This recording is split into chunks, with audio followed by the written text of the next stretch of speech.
I was watching the 6 o'clock news. The latest word about the boy's grim fate has really shaken up this Moncks Corner neighborhood. One resident said she was too worried about her children to come out and talk with us. And Sheriff M.C. Cannon says right now he can't offer much comfort. Praying one day they'll find the missing. After 35 years, a 5-year-old boy may finally find justice. Justin Turner was essayed and strangled to death and found by his father inside a camper on his father's property.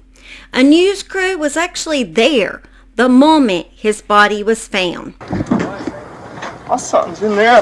Ethan, let's No camera, no camera. Where's he at? Where's he at? in there. I went in there yet. Where's that? Where's that? Everybody stand back. Everybody stand back. How did they miss it? 2 houses down. How about come on down too? Oh, shit. Take that road by the rescue van. She had to be put. Ready to cross. Up to 6. Don't go ahead. 6. Anybody did it until that night. Join me, Holly, at the murder she shed for this breaking cold case. And I'm joined by Simon, and Max is actually behind me today. We will be discussing all the information that is known so far about this little boy's life and death. Make sure you hit that subscribe button so you can find me again in this big YouTube world. Also, leave a comment or hit the like button if you would please. That really helps with the algorithms and for the news to get out to you on YouTube. Justin Turner, born in 1993 to parents Victor and Elaine Turner, was a blonde-haired, blue-eyed little boy. The couple had a turbulent marriage from the beginning, and by the late 1980s, the couple had divorced, and Victor was given full custody due to Elaine's alleged affair. What they didn't know is she wasn't the only one having an affair. Victor was also seeing a woman named Pamela, and not long after the divorce, he actually married her. Elaine maintained weekend visits and daily phone calls to her son and was very upset about losing custody of him. As Justin grew, he seemed to be a happy child, but people would say that he had a sadness behind his eyes. He was sweet but shy and lived out in the country with his dad and new stepmother, Pamela Turner, who eventually changed her name to Megan. But for this video, I will be calling her Pamela, so we don't get confused. The family lived at 214 Horseshoe Road in Berkeley County, South Carolina. And Justin could always be seen playing outside alone on his father's rural land. On Friday, March 3rd, 1989, a mild spring morning, 5-year-old Justin Turner left his home at 11 a.m. to go to a neighbor's house in order to catch the school bus. Justin attended afternoon kindergarten, but most of the time his stepmother, Pamela, went with him to help him get onto the school bus. It just so happened, the day he went missing, Pamela did not walk him to the bus stop. Instead, she was taking a shower when Justin left the house, after he got ready by himself and made his own cereal. On the 100-yard walk that morning, Justin disappeared and he never made it onto that school bus. At a little after 3 in the afternoon, Pamela went to meet Justin to pick him up at the bus stop, and her stepson did not get off the bus that day. The bus driver told Pamela that Justin had never gotten on the bus that morning. So Justin actually met every day at another little boy's house, and his name was Justin too, because they were good friends. They went to kindergarten together, they played together around the neighborhood, and it just so happened that that morning the neighbor's mom and Justin, the little boy, did not see Justin Turner get on the school bus. Pamela then called her husband Victor at work. He was a pipe welder at that time, and she let him know that Victor disappeared on his walk to the bus that morning. She then called the Berkeley County Sheriff's Office. The Sheriff's Office quickly decided his mom, Elaine, who wanted custody of him, had abducted Justin that morning, but it was ruled out after they found out that Elaine and her new husband had actually been at work during those times. Elaine was very irritated that the authorities were spending time worrying about her possible involvement instead of looking for her son, which I would be too.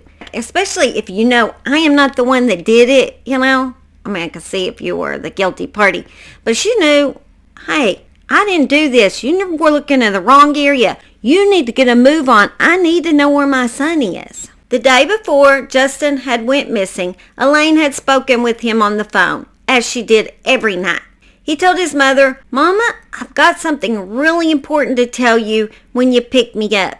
Allegedly, his stepmother took the phone out of his hand and wouldn't let him talk anymore. So what did this little boy know? What did he know that he wanted to tell his mom that he never got to tell her?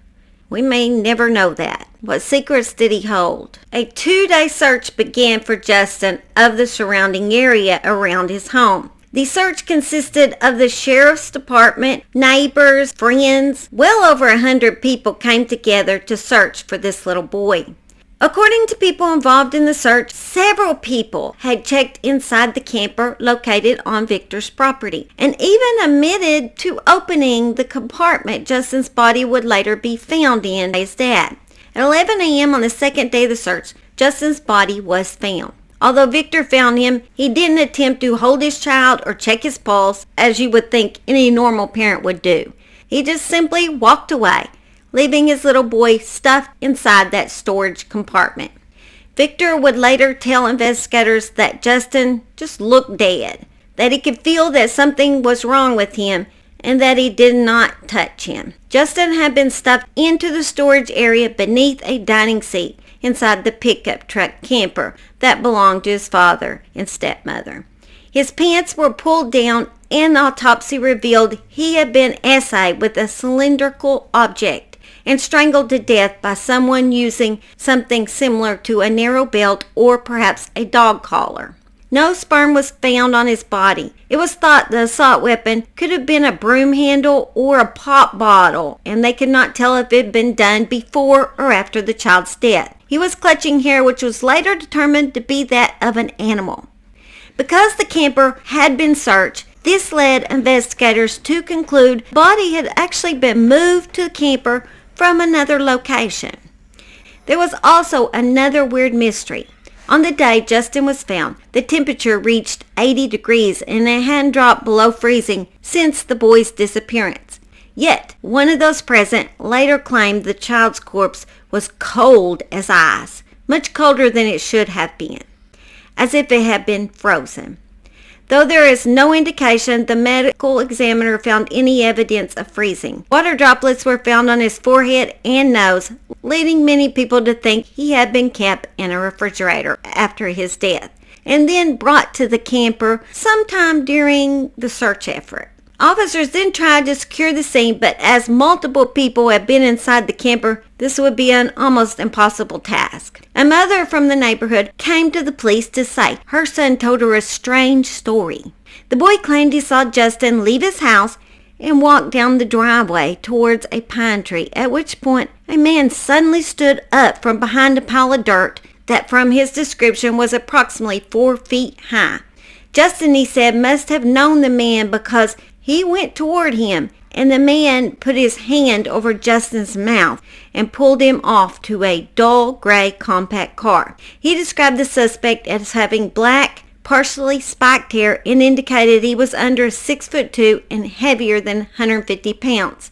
The child's mother was convinced her son saw something. The child's mother said he's not forgotten one thing that he's told us. His story has never changed, not one bit of it. When he talked about it, she said he'd just go stiff and wouldn't say anything more. He knew the importance of what he saw, but was afraid of the other person. The boy's parents took him to the Medical University of South Carolina Hospital in Charleston, where 3 psychiatrists spoke with him for approximately an hour. 2 of the doctors believed the child had become totally confused from watching TV news reports and made up the story.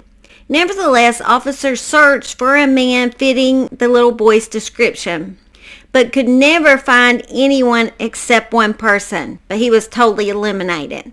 This was the end of the investigation of the child's claims.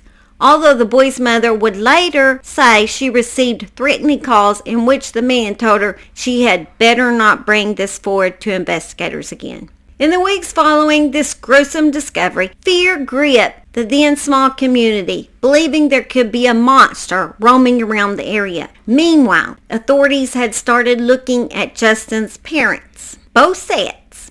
All were questioned, and Victor and Pamela were given a polygraph test. The results came back inconclusive. It was later learned, though, they had both taken Valium before the test. Valium is an anxiety medication and sedative, and it just helps relax an anxious person, which could have an effect on this test. The couple were asked to take another test because of this. They quickly lawyered up before this occurred. Their house was searched, and several items were actually removed from the home. A dog collar, sheets, Justin's underwear, tissues, and hair and fibers. There was also a freezer that was located in a storage shed at the property in which they collected more possible evidence. Coroner William Smith Jr., who was told to butt out of the investigation by officers, held a coroner's inquest in which Justin's parents refused to testify, but resulted in a murder charge against Pamela, and she was arrested. Pamela was able to bond out of jail after meeting a $100,000 bond. It was said that Smith butted into the investigation only because he was running for office. There was an argument between the sheriff's office and coroner about whether this was the truth, because at the time Smith said he was told to have an inquest by the sheriff's office when he felt there was not enough evidence. So somehow this info flip-flopped, and the sheriff would say, "No, I told him not to have an inquest because I wanted to look further into the investigation." So someone was not telling the truth. Victor and Pamela, who changed her name to Megan after the arrest, then moved upstate in order to be far away from the accusations. The charges were dropped in 1990 because of the lack of evidence. But despite dropping these charges, Elaine was told it could be reinstated at any time.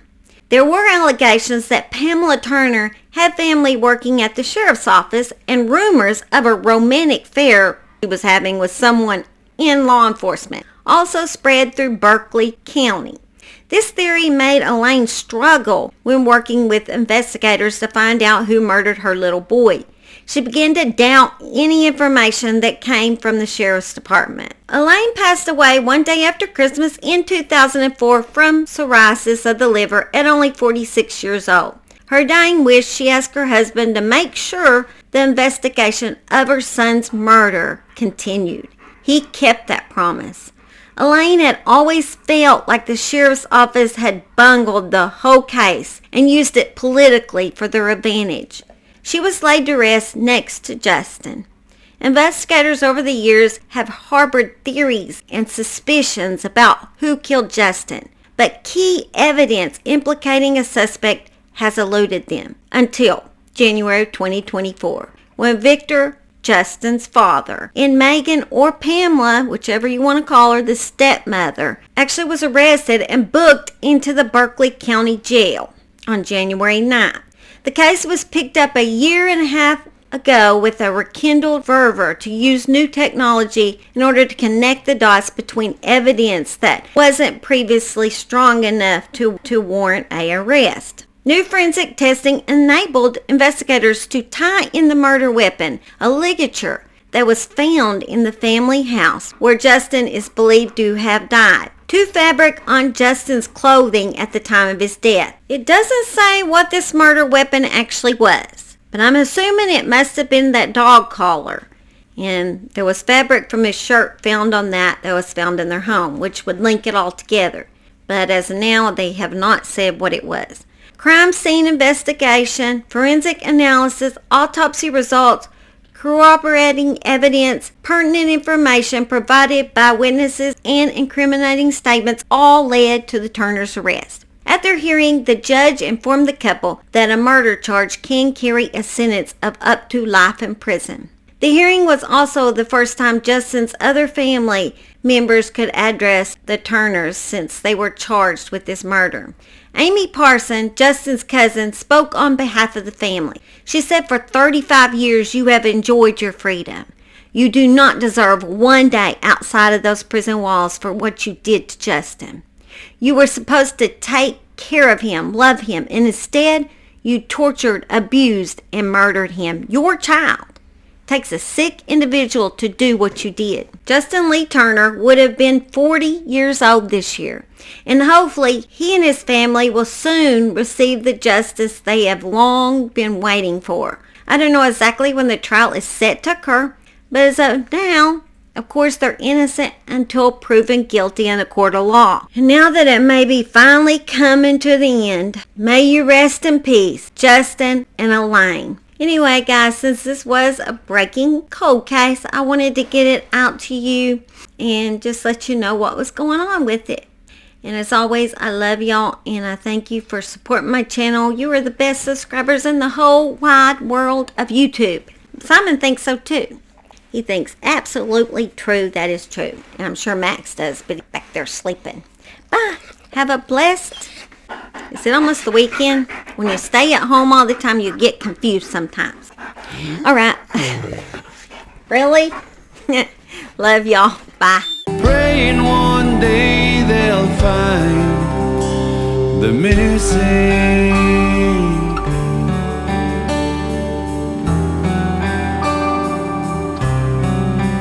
You may think I'm hard on you. It's because I